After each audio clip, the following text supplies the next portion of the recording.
Hi, welcome to Cupcakes and Champagne, where I'm going to be teaching you how to cook, bake, and entertain.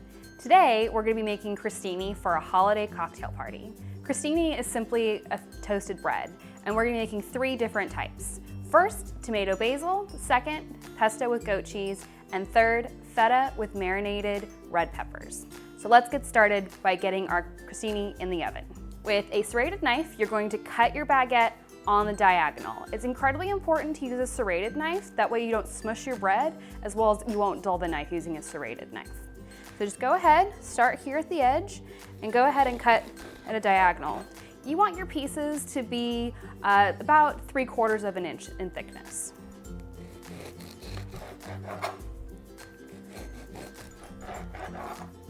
And now each slice, you're just gonna go ahead and cut in half.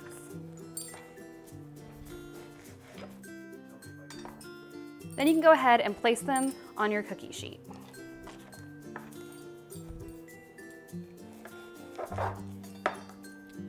Now your oven should be set to broil when you're making toast, but be careful because it will burn very quickly. All right, now that all of our bread is ready, is all sliced, we're gonna go ahead and put it in the oven. Bread burns very quickly, so it's important that you just periodically check the oven. Don't open it too much because you don't want to let it all of the hot air. You'd rather be safe than sorry.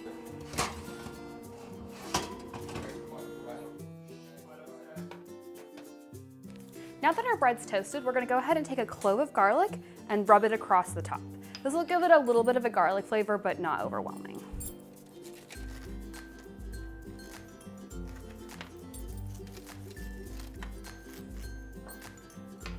After you're done rubbing the toast with garlic, you're going to go ahead and just brush on a little bit of extra virgin olive oil.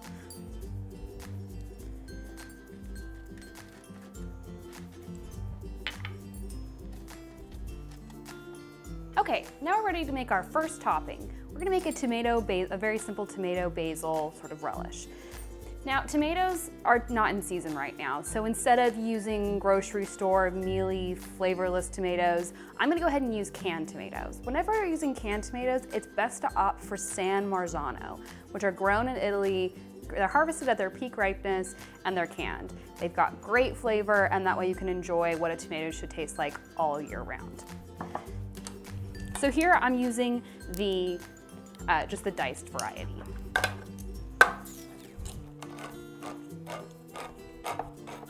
So you're gonna go ahead and pour your tomatoes in a bowl through a strainer because we wanna get most of the tomato and not all of the juice.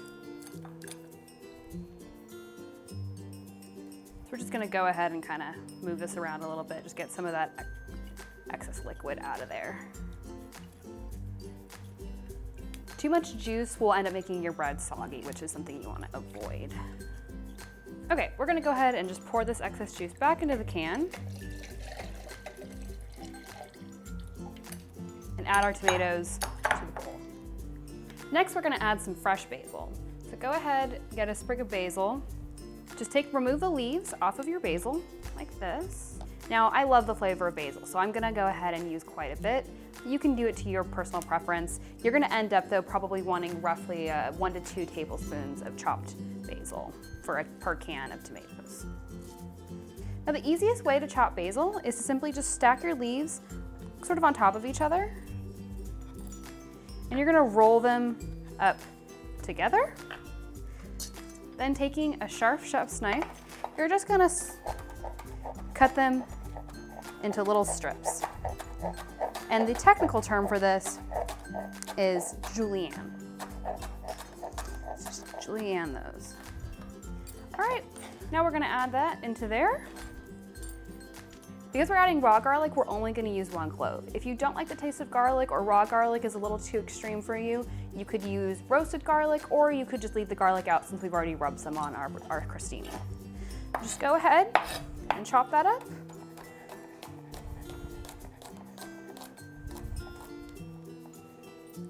All right, go ahead and add your garlic to the tomato and basil mixture. Then we're gonna add just a few pinches of salt. I prefer to use a coarse kosher salt as opposed to just the regular iodized table salt, and a few pinches of pepper. go ahead and mix this together. And we're gonna let that sit for just a little bit, hang out, get those flavors kind of melding together. Okay, now the second crostini that we're gonna make is goat cheese with pesto. So you wanna allow your goat cheese to come to room temperature, that way it's soft and it's easy to spread. So you're just gonna take your crostini, the garlic and olive oil side up, take a little bit of goat cheese, spread that on there, then take a little bit of pesto. You can either use store-bought or homemade. If you'd like a recipe for homemade pesto, check out the blog. So we're just gonna put a little bit of pesto right there on top. There you go. Now we're gonna put together our feta and marinated roasted red pepper crostini. So again, just taking your crostini, we're gonna use our feta. Again, it should be room temperature. That way it's easier to spread. So just take a little bit of feta. Feta's pretty crumbly, so if it doesn't spread that easy, don't worry about it.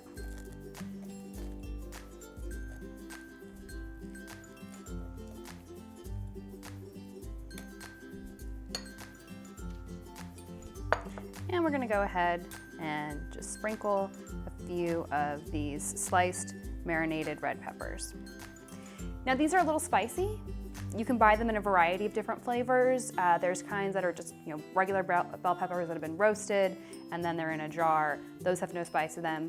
These are cherry peppers, so they definitely have a little bit of a kick. And now last, but definitely not least, our tomato basil topping. So you're just gonna go ahead, get a crostini. You wanna avoid getting the juice again. If these are gonna be sitting out for a little while, you don't want the bread to get too soggy. So just get mostly tomato. Go ahead and spoon that on top. You can give them a pretty generous portion on there. And there you go. It's that simple to make a great appetizer for any of your upcoming holiday parties. Thank you for watching. Please subscribe to my YouTube channel so we can continue presenting you with fun ideas, again, for cooking, baking, and entertaining. For more detailed instructions and further recipes for things like the homemade pesto, please log on to the blog featured here below, and we hope to see you soon. Thank you.